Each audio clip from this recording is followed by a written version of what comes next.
We are live. Dawn here with Romance Happy Hour. I'm here with Dylan, Obelia Hello. Akanke, and Lisa B. Kamps. Dylan, what are you working on? You'll notice a different background tonight. We're up at the cabin, so taking a little R&R up in northern Minnesota. I had a book release today, so I'm working on celebrating. Yeah, so that's what I'm working on. And then of course, I mean, no rest, right? So tomorrow I'm diving right back into a book that I have a deadline for July 1st. Yeah. So book came out today, yay, and tomorrow right back to work. I'm super jealous that So you're at the cabin, though. Like, I'm really jealous. But the Virginia governor did just like start opening up Virginia, which okay. means the campgrounds will start Oh, opening up. nice. So, yeah, both of my little boys have a birthday coming up, so we're gonna go camping for their birthday, and they're super excited. So, Not in the living room camping either, right? not in the living room camping this time, real camping. Yeah, they Do love you, that, but they're already packed for their camping trip, which nice. is still a couple weeks away, but they don't care. Well, and thank you. I see. Thank you, Sarah and Karen and Linda. Thank you. Yeah. Yeah, Yeah, exciting day. congratulations. Thank you. So I just finished the first 3 chapters of my dog app book. And I don't know what it's called. If you guys got any recommendations for my title, maybe I'll do like a title, I don't know, like contest with That'd be our fun. romance happy hour because I have no idea. All right, so it's a doggy dating app. And the heroine mistakes it for a dating app for people who like dogs. So, all right. Well, I'm going to set that up and get that going. But Yep. I'm going to be turning that into my agent soon. I got it off to my editors, just the first 3 chapters. But I'm super excited I got it done because my kids have been taking up like most of my hours of my day. What So, grades are your kiddos in again? kindergarten, first grade, 8th grade, and 10th grader. Okay. Yeah. It's my 10th grader and my kindergartner and first grader who are giving me the problems. So So 3 out of 4, just all three the out of boys. four. Yeah, It's all the 3 out of 4. boys. Exactly. Yes. 100%. Yep. Yeah, my daughter's good. I just send her up to her room. She comes down with A's. I'm good to go. So, yeah, boys are. I'm just that mom at this point where I'm just like, what am I going to do with them? And then I just like, that's it. That's I'm okay. training my son to get a scholarship in video game play, which is Nice. actually a real thing I found out. So Is I'm it? looking at his video game play right now as just Mm, enhancing his potential to get a nice. free ride to college. There you go. That's how I'm looking at it. Yeah, See, it's all a matter of perspective. yeah. My oldest son, the 12-year-old, or not 12-year-old, he's 16, 12. He's gonna kill me if he ever hears me call him 12. He's just discovering graphic design. Like he Ooh, just designed his own logo. nice. And so we've been discussing like graphic Book covers. stuff. Yeah, yeah. I'm like, yeah, babe, it's a real thing. You can go to college to be a graphic designer. Yep. There's lots of graphic designers. They design book covers. And he's like looking at me like, no, I don't care about that, mom. But I can do logos and other things. So, yeah. So, moving on, Obelia, tell us a little bit about yourself. What are you working on and giving away? Um, I am a caregiver. Um, I actually, I am the type of person that I ask a lot of questions, and I tend to be the one that says stuff that other people are afraid to say. But I'm usually nice about it. I usually have a reason for it. Um, but right now, I am working on I have to start on a Christmas story for um, an anthology collection for the authors of Main Street, and with Suffolk Rights, I think it's coming out under that. We have an anthology that's supposed to be releasing shortly, hopefully in the next 3 weeks. So that is beach, everything, something dealing with the beach. So All right. I have something coming out with that. So I'm kind of like all over the place because National Poetry Month just ended last month. So I'm kind of coming out of poetry and trying to think long term and and like novellas, novels, and Yeah. things like that. So Now, did I hear you say earlier that you're going to share one of your poems with us too? I am. I am. Yay! Yay! All So, right. yes. All right, Lisa. What about you? Tell us a little bit about yourself. What you're giving away. What you're working on. About myself. Retired from the fire department. Hubby and I are beginning celebrating 28 years of marriage. I had to stop and count because I would give him shit if he forgot. 28 years of marriage. We have 2 kids who are out of the house. We bought the house across the street, so it's best both worlds. I write hockey romance, firefighter romance, and paramilitary romantic suspense. That's So, awesome. and I actually have a new series that will be launching, new hockey series launching the 27th. And I'm giving away an ARC copy of that book, Rule Breaker, tonight, or whenever the contest is closed. Yeah, I saw that it was an arc. That's way cool. Yeah. And that's way cool that you were a firefighter. Yeah. Okay. That's awesome. I did a little bit of firefighting for the Coast Guard.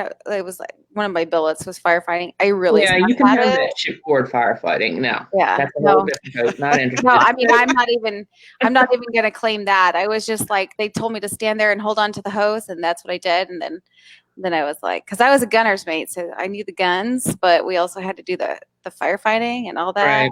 I'm just like, I'll hold the hose. That's all I know what I'm doing. Well, my husband is a firefighter for Baltimore City, and then my youngest son is a firefighter for Baltimore County. So, Awesome. yeah. All essential employees around here. Nothing's really changed for us. Yeah. Except I can't go anywhere to get a margarita. But better safe. Yeah. If you lived in Texas, you could. I think my sister was saying that you could get like margaritas to go with your takeout food. Yeah, we can get them to go, but that's just kind of, I could make it at home if I wanted to do that. Oh, it doesn't taste nearly as good when I make it at home. Yeah, exactly. I want to sit down, but hopefully it's coming. We'll get over this. We'll stay safe, and we'll be able to just indulge in the margaritas. So that's right. Yeah. All right. So, are we ready for reading? I think so. I believe you wanted to go first. Okay. All right. I have a 2-parter. The first is a poem, the Heart of Crystal series. The one I'll be giving away. This is the first one. The main character is a writer. She's a songwriter, and she joins a group of writers. So several spoken word poets in there. So this is in one of the pieces. Yeah, I'm not saying. So it goes. I wake up with your name on my lips and fall asleep with your voice in my ear. You star in my dreams, and I long just to be near you. Come closer. Hold me like your life depends on it. I breathe in your essence, and I want to binge on it day, night, morning, evening. Time has no hold on me. It doesn't control me. I measure my activities, my work, my tasks by the amount of sunshine elapsed since you last passed by me or came to stand beside me when you last.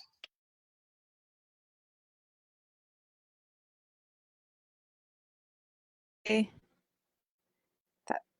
Running mentally and emotionally. I'll be there in a second. My heart beats me there because my one and only has beckoned. You called me, dear? Do you need me? Oh, I understand. You need to see me, as did I you. And being this near to you makes it all worthwhile.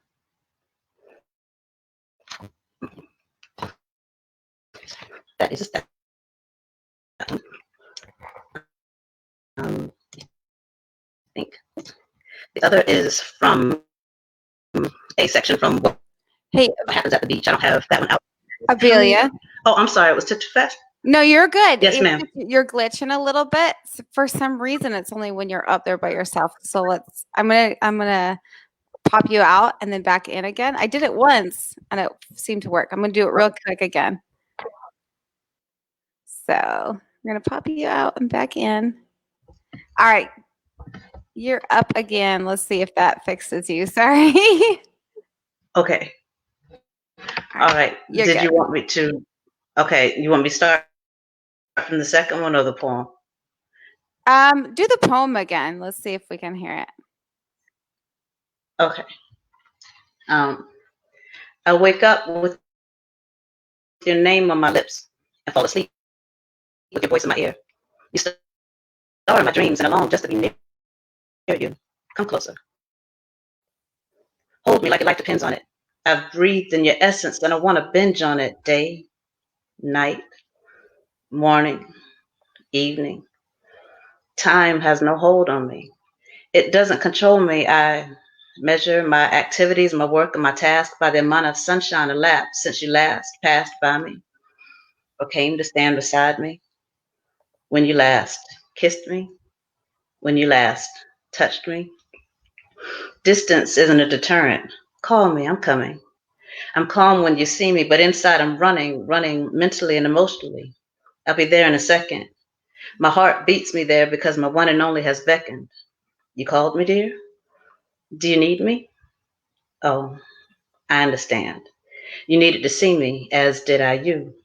And being this near to you makes it all worthwhile.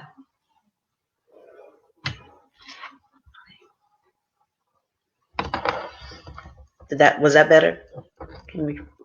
Are we hearing? Yes, Okay. that was better. Sorry, this is Dylan. I don't know what's going on. I unmuted my mic, and as long as one of us is unmuted, it seems fine. But when we're all muted, it's really glitchy. So Oh, okay. yeah, you're fine. I'll just be quiet and try to keep my dog from snoring while you read from your book. Okay. All right. Well, this next one is a little snippet from the one that's supposed to be coming out in our anthology. I don't know if y'all can see that. His shirt may be orange when it comes out, but that'll be What Happens at the Beach. And it's about a group of friends who grew up in the same neighborhood, and two of them were best friends, and they are trying not to like each other. And this scene starts from the day after Violet goes out, and again, like I said, she's trying to hold her feelings back for Corey, and she ends up dating some guy and getting injured, and he has a date the next morning. So Violet awakened to the smell of breakfast. Corey had cooked and set aside 2 plates of bacon, eggs, home fried potatoes, strawberries, and toast. Wow, you've really made yourself comfortable in the kitchen, haven't you? I must have really been out of it to have slept through all this, especially since we're right next to the kitchen. Violet walked with some difficulty to the bar and picked up a napkin. Oh, look at you. Is this my plate?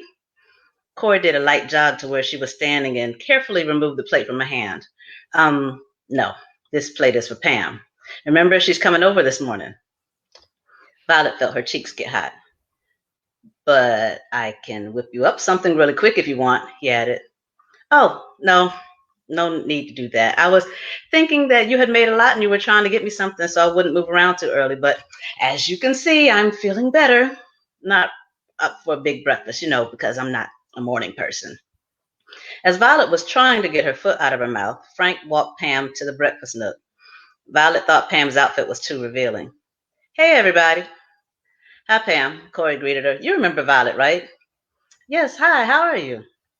Oh, I'm fine. Just getting up. Lots of activity last night. I was just saying that I should fix a little something to eat. So if I could just get past you, I can grab a bowl of this yummy, lots of oats and almost oat cereal, because oats are good for the heart and keep you regular. Frank scrunched up his nose and looked at her as if she'd lost her mind. Violet mentally kicked herself when she realized she had just made reference to bowel movements in front of Pam, but she kept a straight face as if what she said was common knowledge and worth mentioning before meals. Okay. I heard that you're injured and can't go riding. That's too bad. Don't worry, though. I'll take good care of Monk. She smiled flirtatiously at Corey. Shane and Brent were walking into the kitchen and stopped. All three guys looked at Corey while Sonia and Chelsea looked at Violet from the living room. Violet's jaw tightened. I'm sorry, what did you call him? Monk. Isn't that the name you called him yesterday when you left the game? Yes, I've called him that since we were 10. Do you even know why I call him that? For that matter, do you know why I'm the only one who called him Monk? The only one? Pam asked indignantly. Yes, as in I have permission because of our relationship and you do not. Yeah. Brent made an angry cat sound. Corey stepped between them. Ladies, it's not that serious and it's not even 10 a.m. Violet sat on the couch, crunched her cereal, and made a face behind Pam's back when her head was turned. You're right. I shouldn't be calling him something from his childhood anyway. He's not a kid. She ran a finger along Corey's arm. I'll find my own nickname for you when we're playing big boy games. Is one of them finding your non-see-through clothes? Asked Violet, not looking up as she ate. I never play for people to find my clothes, but men can win them off me in strip poker. She put her plate in the sink and bent over so she could poke her butt out. I seem to lose every time I play, though. Maybe I need a new teacher. She looked at Corey. Violet curled her lip with disgust. Maybe you need to stop pretending you need a reason to get naked. Sounds like you pay other people so you can strip for strangers. Not too bright. And maybe Monk won't be a stranger after tonight, she taunted as she walked toward Violet. Well, sounds like it's time to hit the road a little early. What do you say, fellas? Shane started to steer Chelsea, Sonia, and Frank toward the door and waited for Corey to walk Pam to join them. He may not be a stranger, but you'll never know him, Violet called out. Corey spoke up. All right, that's enough. Violet, I'll see you later. Pam, let's go. Yes, please go. Go! Enjoy yourselves. Violet tried her best to appear as if she were not in pain as she quickly walked to the door to see the six off. And be careful. Pam, don't forget to wear a helmet. Thanks, Violet. That was very kind of you. Violet cut her off to yell over the roar of the motorcycles before shutting the door. I'd hate for the rest of your hair to get snatched off your head to match your lost edges. Violet winced as she quickly hobbled back to the couch. What was that? Brent demanded. What was what? She picked up the remote and turned to a cartoon. Oh, we're not playing this game, Vi. What was all that? The insults, talking under your breath, the game block in the face? What was that? He hasn't known her long enough to even consider doing something that requires blocking game. But if I did, then he needed it. She's all wrong for him coming over here in a sheer curtain and calling it clothes. What kind of moron wears something like a robe and hops on a motorcycle? Doesn't she know that her belt could get caught in the wheel, pull her off the bike, and drag her face first down the freeway? Brent squinted at her and raised his hand as if he were asking where she got the idea. It can happen. And if it happens, you know what will happen to Corey? His motorcycle will tip under the weight of her 2 area code wide behind and crash. He'd be flung from the motorcycle and land in a ditch filled with fire ants, and I'm just trying to save my friend's life. Violet stopped when she saw Brent twist his lips. Too much? Too much 5 times over. Brent put his hand on her forearm. Violet, just tell him. Him who? Tell him what? You know who, and you know what. Stop acting like you're just his friend and say something to the man. Violet shook her head. What's to say? Our relationship is set. He's off on a date. Yeah, but why is he on a date? I'm pretty sure he invited you first. Brent walked out of the room and left her with her thoughts. Violet pouted and flipped through the channels aimlessly. That wannabe porn star ate my breakfast. That bacon was mine! Okay. I am so glad Dylan was unmuted and not me. I was trying not to laugh. Oh, you're awesome. That's amazing. I think We've never had someone act out their scene so well before. I love it so much. Linda says you narrate fantastic, which I agree. I'm just like, thank you. in fact, I was in the middle of typing in the private chat saying, I'm just so glad Dylan is muted, not me, because I'm totally laughing out loud. I got serious. And then you were done. I'm like, okay, I'll pop over and say it out loud instead. I think. Yeah, that was awesome. I feel like you performed it as opposed you did to really well. just narrated or read Amazing. it. It was it was a performance. That's a little that was great. Yes. I tend to think in terms of video, and sometimes I have to come back and try to add the part that I'm seeing, because I'm assuming that everybody else can see what's playing in my head. And they're like, "What are you talking about?" I was like, "It's right there. Where are you?" It's right there in the kitchen. Yes. It's like, and where's that in relation to everything else? So like, oh, I didn't tell you what it looked like, did I? Sorry. Right. Yeah. Well, you had the dialogue in your head. Like you were there with the dialogue. I think when I read my own books, even like I'm like reading it and I try to be like animated or whatever, but you were like, you had the dialogue before your even thoughts. It was great. It was great. Thank you. Everybody agrees. So far, Well, and what a difference between the poetry and then Yes. the novel. So it's very you must write kind of in a wide range. Yes. Pretty much. I kind of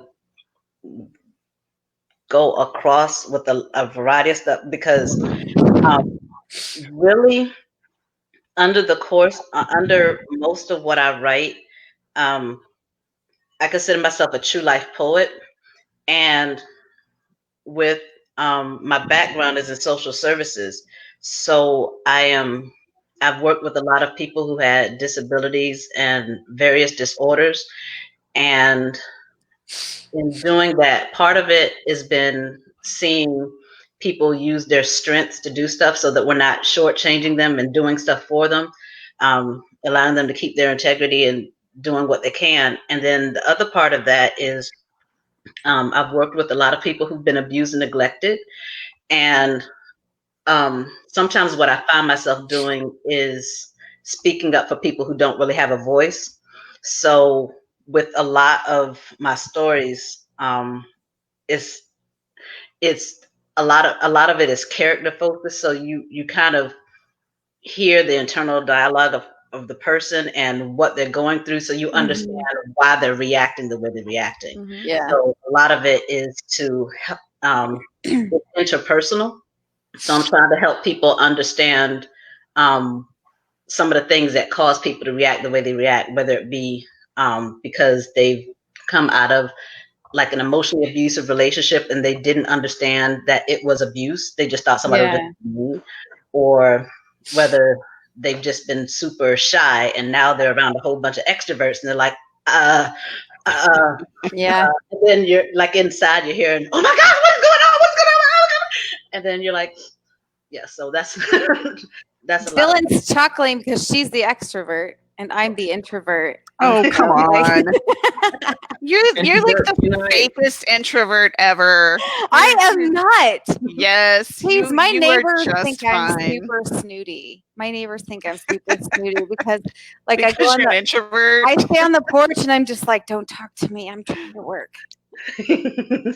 Oh, I let my kids go out and I just but yeah. Yeah, that was amazing. It was really amazing. And so you were a social worker before? No, I did direct care. So I have worked with everyone from like age 3 to elderly care. So it might be where I'm on a behavioral health site where they have their own apartments, but we're helping them with daily activities. In another setting, I worked with a campus that was like 80% sex offenders. And in another setting, I worked at a mental behavioral health hospital where my floor was primarily homicidal, suicidal patients. Okay. That's wide range. My my sister's work. She's done that where she her first job when she was in college was she had this guy that I think was a guy, maybe it was a girl, that she would go and help. Like he lived on his own or she lived on his own. I can't remember if it was a guy or girl, but lived on their own and they tried to function and she would go and help them shop and stuff like that. But that's amazing. Like I love that about you. Honestly, I really do. Yeah, that's really cool. So we did have one question while Obelia was reading. Just I think it was it Linda? Likes to know where people live. So what part of the country? I know we talked about that before we got started, but we didn't share that with everyone else. So you're actually all like clustered over on the east. Everybody in the Cool Girls Club today, raise your hand. Right? Yeah, we're all in the Cool Girls Club because we're all on the East Coast, really close to each other. That just means that it's way later for you and I have more time to play. I know. I'm right. They're all over in Dawn and Obelia are both in Virginia and Lisa is in Maryland, right? Yes. Yes. Yeah, only a couple hours from us. So we're all gonna have coffee sometime. Right. 4 hours. Yeah. 4 hours. Depending on how I drive. It's not half a day. We can make it. We can halfway, meet halfway, have coffee. Well, and hopefully the traffic out there can't be as bad as it usually is right now, right? I don't think the traffic is ever good going around DC. Well, that's probably true. Yeah. Well, that's probably true. You know, as an outsider coming in, because my husband grew up out there, one of the most interesting things I found were the slugs. Because I did not know. Do you guys, the slugs, like in DC traffic? Slugs? No, like people. They would just, there's like a slug line, and then you would go, and it's people, so that there'd be like a line of people. Because my mother-in-law used to work like around the Pentagon, and so there would always be, there's like a line of people and you could just go pick up a slug and that way you could take the like HOV lanes and stuff. Oh, okay. Yeah. We don't. Oh my gosh, you can't have your mother picking up strange men and driving them home. And she's like, 99% of the time they're military because she's picking up, somebody that's from the Pentagon or something that, is trying to get home. But it's crazy. So you say 99%. This was years and years and years ago. So, but 99% of the time where they were military. So was she judging them based on their hotness? I don't think so. I think she was judging them on their integrity and character. Okay, that they would not murder her, and But I just thought that was super interesting because it's like, oh my gosh, my husband would kill me if I ever picked up somebody. So that must only be like around the DC area. I don't know. I don't know if we have any viewers who are watching around the DC area. Maybe they don't do that anymore. I just thought that was so weird. So my first experience in Baltimore was I went down there. My husband was in the yards there. His boat was there. They pulled it out to fix it. I went down to see him. Literally met him at a grocery store where somebody was stealing something from the grocery store, running from the cops. The cops chased him down the road, and then we got lost in that neighborhood where the cops chased him down, and there was like at least 3 or 4 different separate houses with police officers in front of it, and we were just like, yeah, we're not leaving the base. Like, we're going to the base, and that's where we're going. Oh, I'm sorry. I'm scared of this city, by the way. I thought you meant that's how you met your husband. No. I was like, that would be interesting, meet cute. Oh, gosh. Gotcha.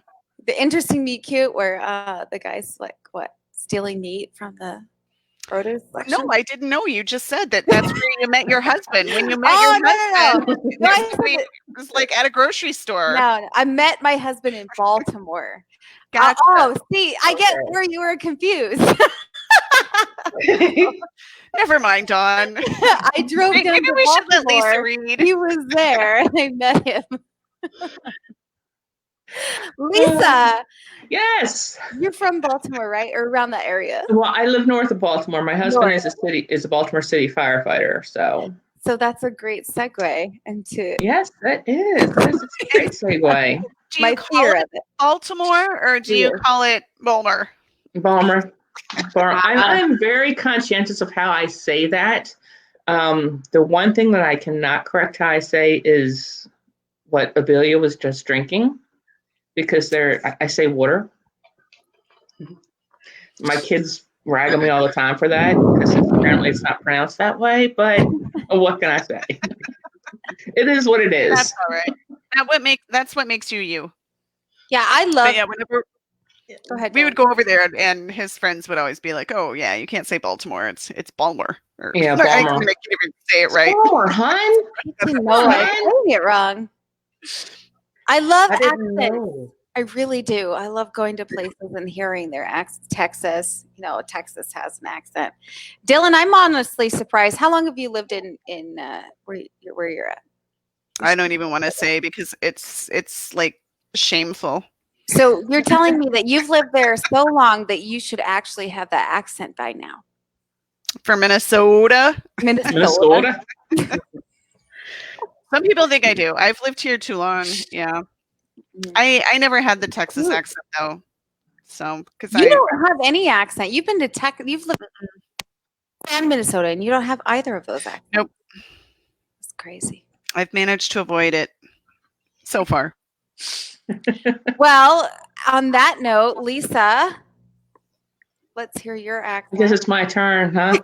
So yeah, I'm just going to apologize up front because I'm not even going to come close to reading the way Obelia did. I should have sent her my stuff and had her read it for me, but it is what it is.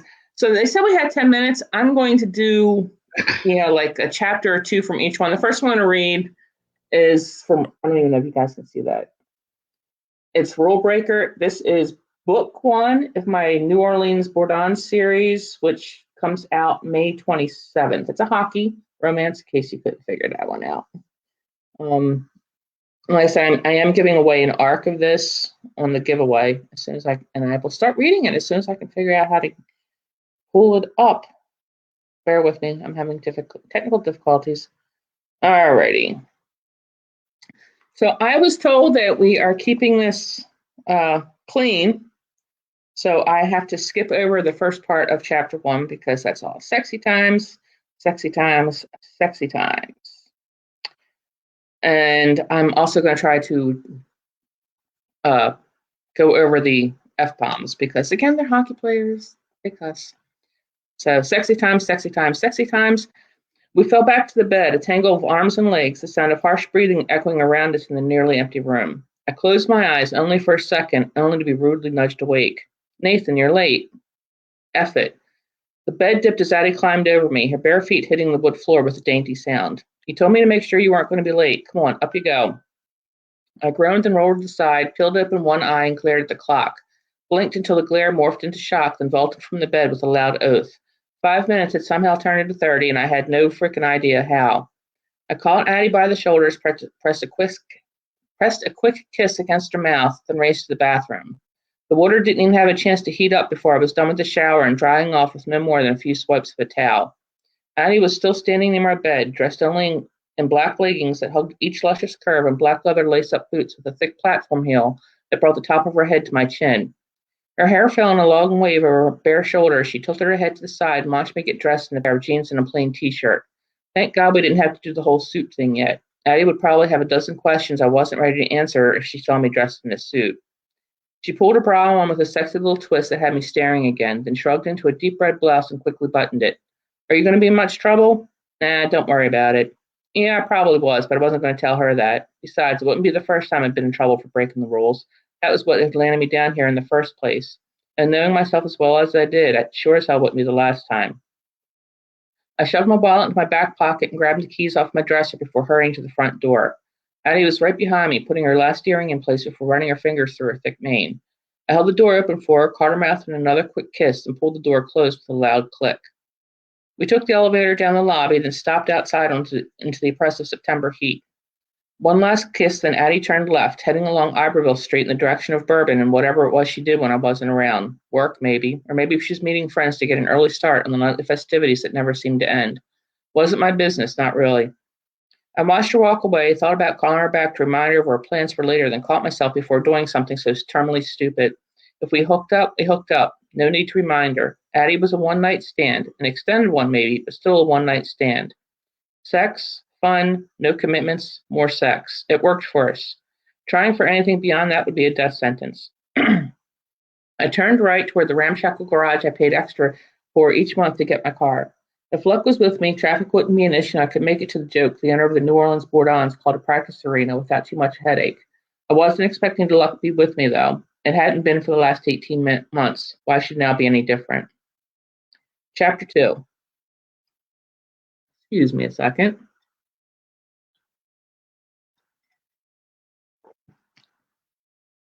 The last thing I need to do right now is call attention to myself, not after already having my ass handed to me for showing up late. In addition to getting me chewed out by the coaching staff, my little stunt had earned me a few extra laps around the ice after practice. Not that practice was over, not officially. We still had videos to watch, then meeting for the special teams. All that had been put on hold because all that had been on hold. I cannot read tonight.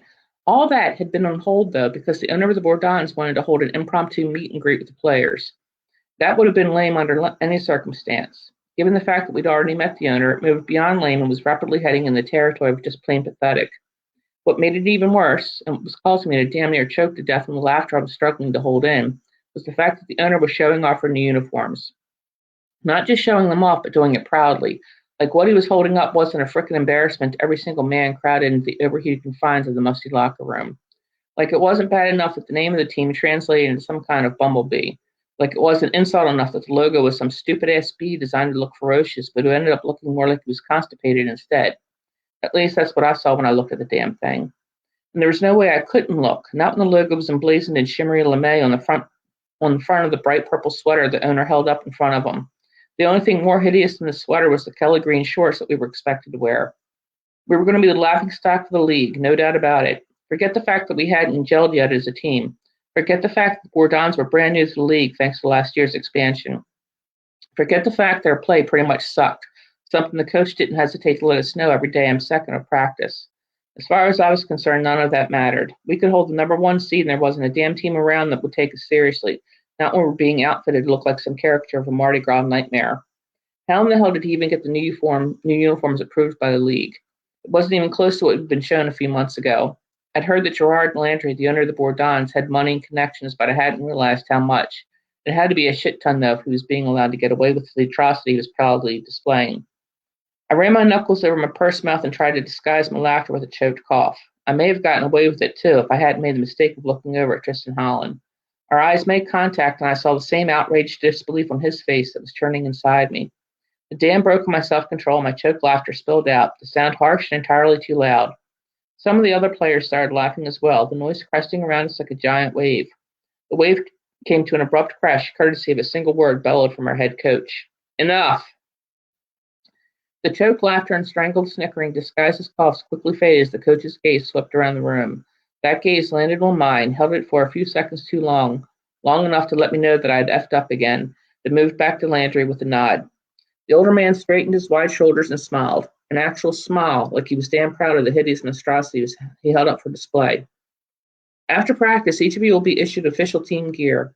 Landry's voice boomed with the force of a television preacher eager to reach the back row of a packed stadium. Too damn bad we were in a small room with concrete walls that bounced noise back tenfold. Track pants, jackets, shirts, even gear bags, wear it proudly. He nodded his head, dismissing the unwashed hordes, namely us, then turned and walked out of the stuffy room. Silence remained, still intense as every single one of us turned toward the coach. A muscle jumped in his jaw and the first hint of color spread across his cheeks. Yeah, Coach Summers was pissed, but I couldn't tell if he was pissed at us or pissed about the new uniforms. Probably both. He leaned to the side and muttered something to one of the assistants, then turned back to us and scraped one palm over his mouth. It's out of my hands. Deal with it. The first rumblings of discontent started somewhere behind me, but were quickly quieted by one slice of the coach's hand through the air. I said deal with it. We've got more important things to worry about, like not making asses out of ourselves the first time out on the ice. Our owner pretty much took care of that already.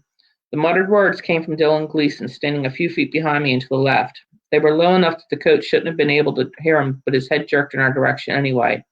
Dark brows pulled lower with flat eyes fixed on me. You got a problem, Shaw? What the F? Did you really think I was the one running his mouth? Yeah, of course he did, because it's something I did on a regular basis. I didn't bother to toss a glare of my shoulder at Dylann, just straightened and shook my head. No, coach, no problem at all. Yeah, I didn't think so. He glanced at his watch and blew out a heavy sigh. Everyone can grab their ass. Everyone can grab their shit. Hang on a minute, my eyes are going cross. Ah! Everyone grab their new shit when practice is over. For now, get your asses back out on the ice. I want to see some hustle this time. Our first game of the preseason is in 2 weeks, and all of you are looking like you spent the last 6 months partying on a beach somewhere. It's pathetic. Coach turned and stormed out of the locker room, leaving the rest of us standing there in stunned silence. Someone, Luke Matthews, I thought, let loose a string of swearing that had me biting the inside of my cheek to stop from laughing. Yeah, it sucked, because any chance of practice ending with time had just been killed with the coach's words. And so had my chance of hooking up with Addie later. I stepped to the side and took a seat on the bench, pretending to fix my loose laces as everyone else filed out of the room. Damn it, but this sucked. We'd planned on meeting in 2 hours to grab an early dinner at some oyster place. Yeah, it would have been dinner to go if I had my way, and most of it would have ended up getting cold or going to waste because it wasn't really dinner I wanted. It was dessert. And now I wasn't even going to have that. Maybe, if I was lucky, Addie would wait for me. The way my luck had been going, I knew she wouldn't. At least not for as long as it would take. I figured we had another 60 minutes minimum on the ice, then another 30 after that, having our asses handed to us in the form of an inspiring lecture from the coaching staff. Not to mention however long it would take to get our stylish new gear. Shit. Hooking up with Addie this evening wasn't going to happen. No way in hell would I make it out of here in time. I had no way of calling her because we hadn't exchanged numbers by mutual consent. Sex, fun, no commitments, more sex. Maybe it was better that we missed tonight. We'd been with each other damn near every night since we'd first met, and even I knew that was taking the whole one-night stand concept to an extreme that was maybe starting to border on obsession. So yeah, missing one night probably would be a good thing. And I'm going to stop right there because I think I went over my time. Or not. Do I have to do anything? Hello? I don't know what happened. Dawn is uh-oh.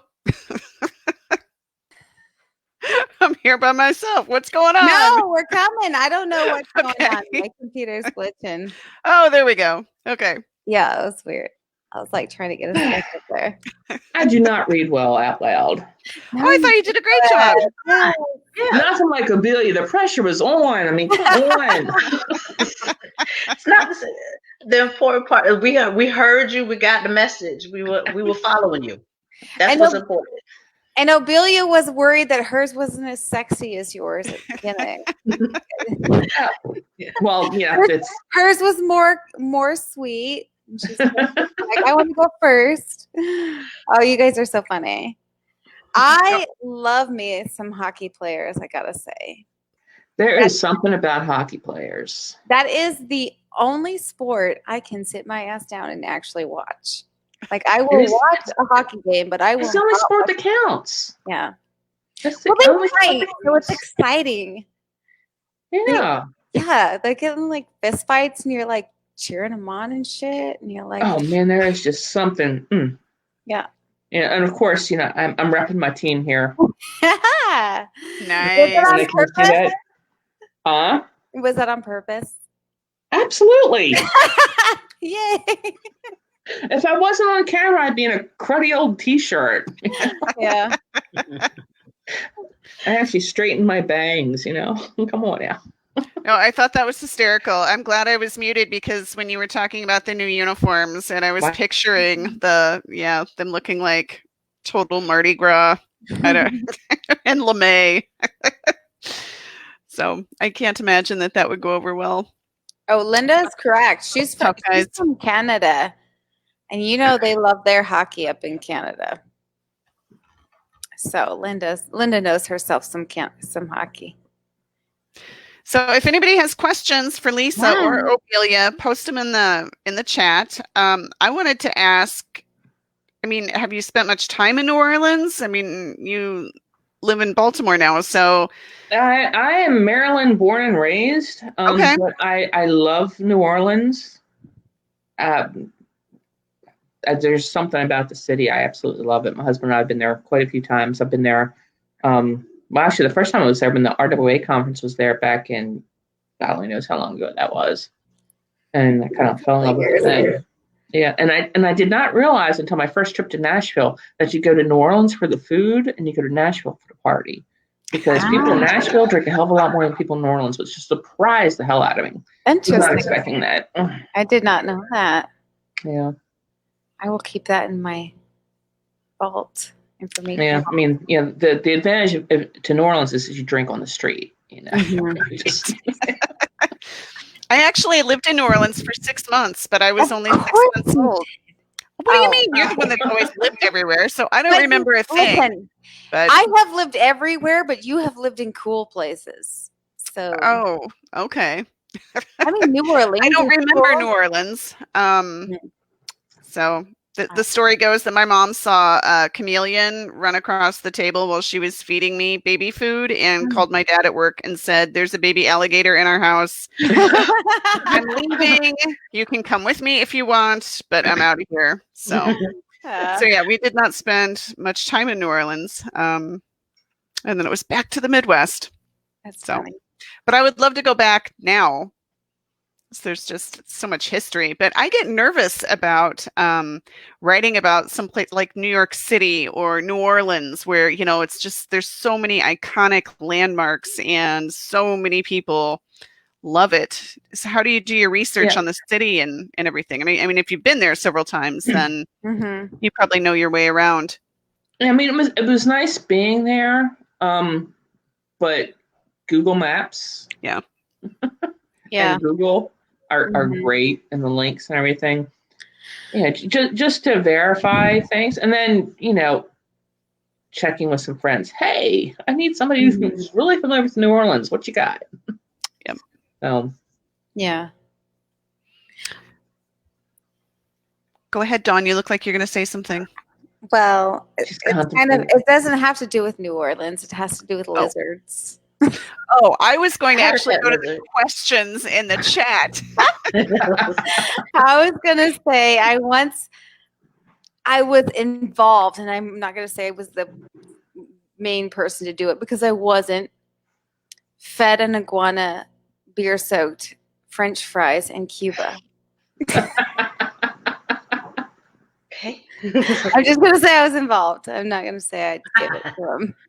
Well, I've had a pet lizard before. Did you? Yeah. Was it? I don't know what type. We were on Pendleton in California, and my ex-husband had come home, and I was all excited. I was like, "Oh, we have this little box. It was, post office box." I was like, "Oh, your mom sent us something," and I picked it up, and it moved. And, boxes did not move. So of course I dropped it, and I was like, "What is that?" And he said, "Oh, so we found this lizard, and you brought it home?" He's like, "Yeah." I was like, and of course I ended up taking care of it. So we ended up going and getting a whole tank for it and the little things for it. And I did not realize that the light that they gave us was too harsh for the lizard, and that's why I stayed under. I didn't know it was too hot. So I ended up going to a place called Reptropolis, in Northern California, and I would go up there, and I'd come back, and they were like, "Here you go. These are your crickets. They're alive." They're like, "Yes, lizards will not eat dead things." Yep. I was like, "Oh, great." So now I have these hopping, chirping things bouncing all over the place, and I have to hope they stay under the bag. And of course, they were sprinkled with, vitamins and minerals because you want to keep it healthy. Enriched crickets. So, yeah, reptiles are not allowed in my house. Like feeding the iguana beers is about as close I got to reptiles, and other than that, I'm like, no. Mm-mm. Especially snakes. No. Mm-mm. Sound like my husband. He hates snakes. Mm. We do have a couple questions about writing. Yes. Okay. Sarah would like to know, for both of you, what's your writing routine, or what's your process? I just saw Linda's comment.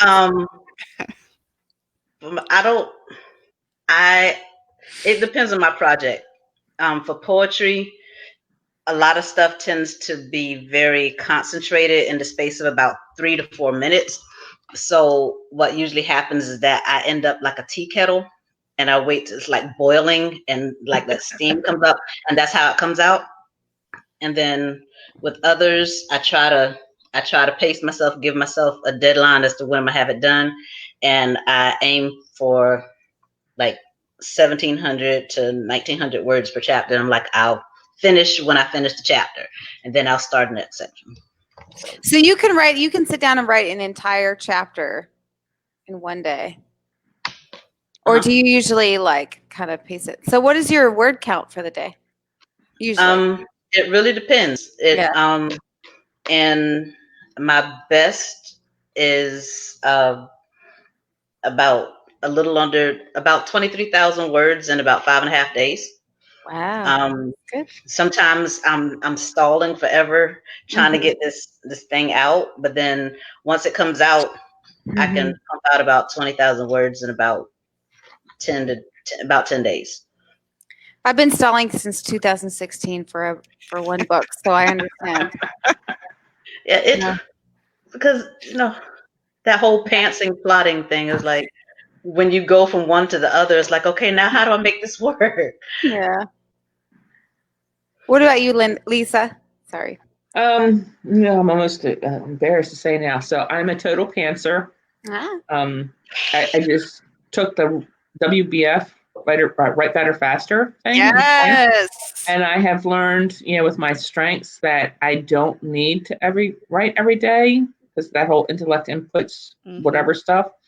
But I try to do at least 3 or 4 days a week. But when I sit down to write, I will write straight through for 5 or 6 hours with breaks in between. And I average anywhere between 6,000 and 9,000 words a day. Wow. Nice. So, but I have no life. My kids are grown. They're out of the house. So Lisa, this is my full-time job. So Lisa, you were a USA Today bestselling author? Yes.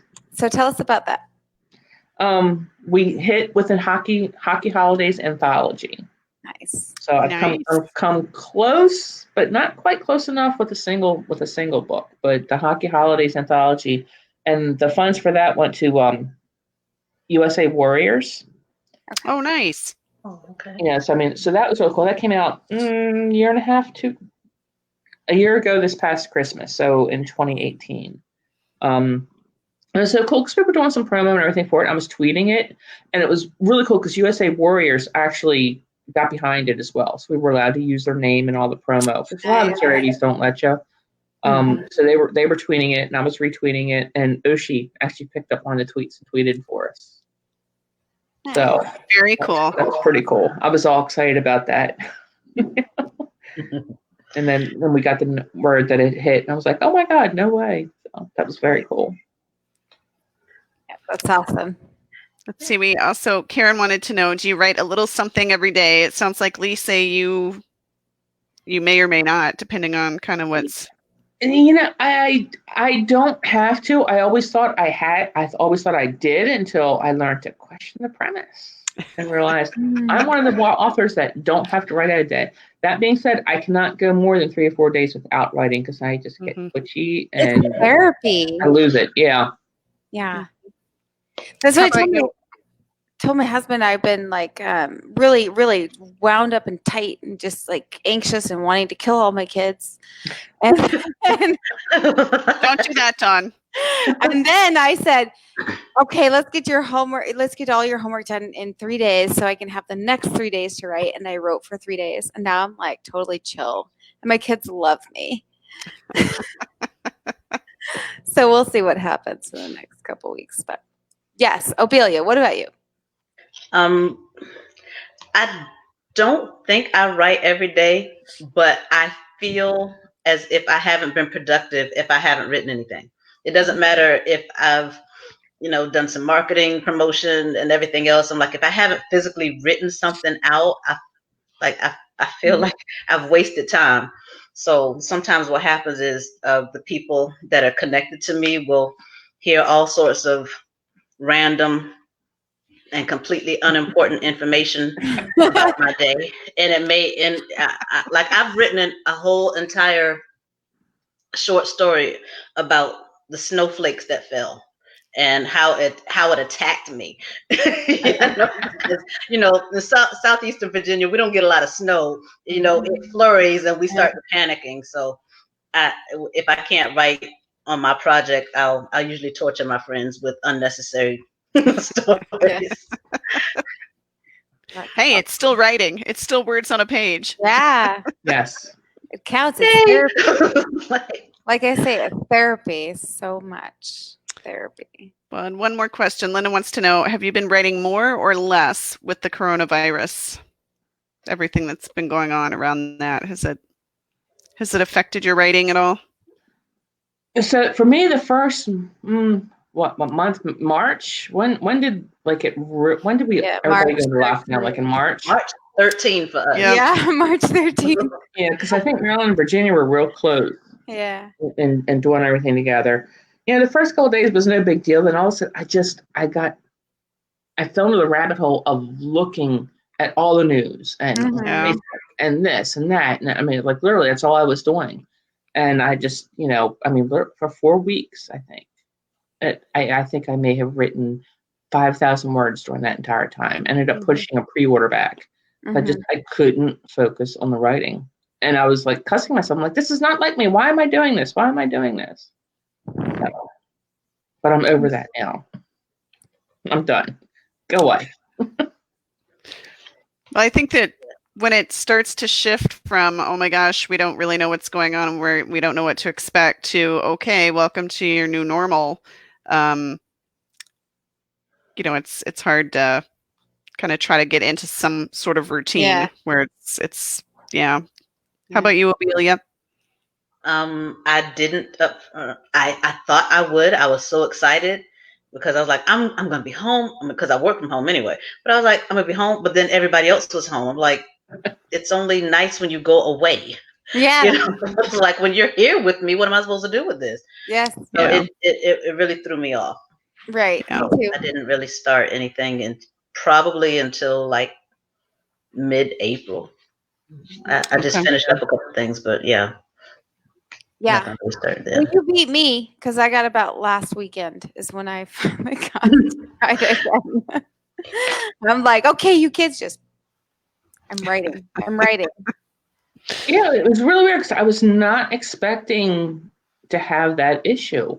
Especially because essentially for us, when we're very fortunate, nothing's really changed for us. I mean, my husband and both my kids are all essential employees. I write full time. This is my job. And I'm an introvert, so it's not like I'm going out to people anyway. But it's like everything else switched. And when everything else switches, it trickles down. Yeah. I feel like most authors were like, yes, coronavirus, we have to stay in. We get to write more. And then they're just like, no, what the hell is going on here? Yeah. Did you see that? There was a meme that somebody sent me. It said, okay, I've got this time. I'm going to write this, the other. And then the next picture you say, narrator said, he did not write anything. Yeah. Like, that's me. No words were written. No words were written. All right. And how do you choose the title? Sorry, Dylan. Yeah, so I was going to say we have one more question. How do you choose your titles, and do they change while you're writing? No, they don't change for me because 9 times out of 10, it's already up on pre-order once I've started writing. So no, do you order your book covers before or during or after your book is written? Both. So the one for Rule Breaker, I actually just got, and the book was finished. There was a lag issue. But I got that, and then she's working on the covers for the next 2, which aren't even started yet. And then the covers for the Cover 6 Security, I got the pictures first. Those were some of them are stock, most of them are photos that I purchased, and I had the pictures before I wrote the books, but not necessarily the covers. So, what have you found that you like the most to do the most with as far as your book covers versus your writing goes? Do you have one that you prefer over the other? You mean one? Buying it earlier or late? Like I have a friend who she won't write a book unless she has a book cover first, so she can see her characters on her book cover. I don't need the cover to write. Yeah. I mean, sometimes a nice motivation. Because wait a minute, I was going to read from this and I didn't, but look at this. Yeah, it's a pretty one. It's very pretty.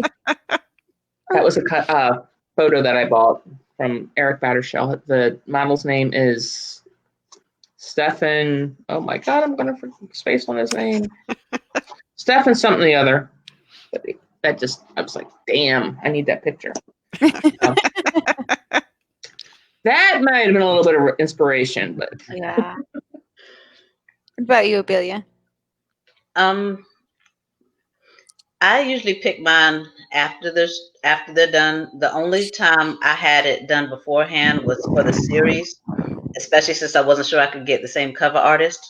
Mm-hmm. But they come out that way, and the titles are usually something that means something to me, and it usually comes by the first or second chapter. Wow. Okay. And I just kind of stick with it from there. And like my characters' names usually have a meaning with it. So like with Heart of Crystal series, Crystal is the main character, and Crystal is precious. It is something that when you look at it, you just kind of look at it as something with value. And even if it's been damaged, like you can still see the flaws in it once it's been repaired. And that's kind of like what she's going through. She's going through like an internal repair and stuff like that. So I usually try to give at least one of the characters a name with the meaning that goes along with what they're doing. Mm-hmm. That's cool. I love that. Yeah. Yeah, I have like 3 different baby naming books. I had a ton of them when I was actually, like having kids and stuff like that, because that was one of my favorite things to do, was to pore over my baby name books, and then I got rid of all of them, and so then I had to go buy them again. But yeah, I love that when, and even if readers don't necessarily know what it means, it's I don't know, to me it's like another way of kind of adding some depth and a little layer to I think characters. I love to look up names for my historicals and that one paranormal book that I did a long time ago.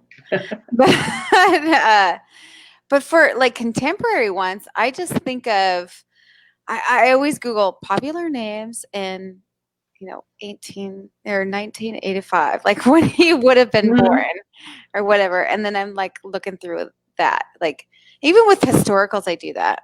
I look up the popular names in that year when they would have been born. That makes sense. I can't really imagine reading about Zane in 1695 or something. Yeah. I have a Zane. I do. Oh, okay. I did not know that. I do. He's a secondary character right now. Like he was literally one of the characters from a movie I was watching last night. Oh, funny. Oh, yeah.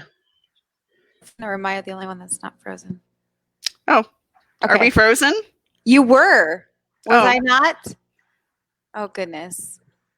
No, well, I think it's StreamYard's way of telling us that we're over an hour. Yes, I think it is. All right. Well, we are out of time, apparently. StreamYard's like, get off, people. And so we will see you next time. Dylann, do you have anything to add? Yes. Our book club. Yeah, we have book club coming up next week. We have Christina Hovland will be joining us in the Romance Happy Hour Book Club Facebook group. And we are going to be talking about her latest book called Do Me a Favor, which is it's a rom-com. So she is always so sexy with her books. So yes, I've read it. I've read it. I've read it a couple times because she's one of my critique partners, and so personal recommendation. It's really funny and she's in Kindle Unlimited. So if you do have KU, you can read it for free. But yeah, so we'll be talking next Thursday night, same time, different place. We'll be in the group. Yeah. Yes. So yeah, we do have that coming up. So if you're not in our group, join our group. Join. Yes. Absolutely. pop in, and we'd love to have you. So thank you both for joining us tonight, Thank though. That you. was Oh, thanks for really, having us. really fun. I appreciate the enjoyed time. hearing from Thank both you. of you. And Absolutely. it was nice talking with you all. It was like, yes. It went fast, didn't it? It did go Yeah. fast. Yeah. And Yep. it wasn't as painful as I was expecting. Oh, good. Good. Yeah. I like to think that we're somewhere in between like a root canal and a pap smear. I mean, it's, it's not that bad. It was better than both of those. Oh, good.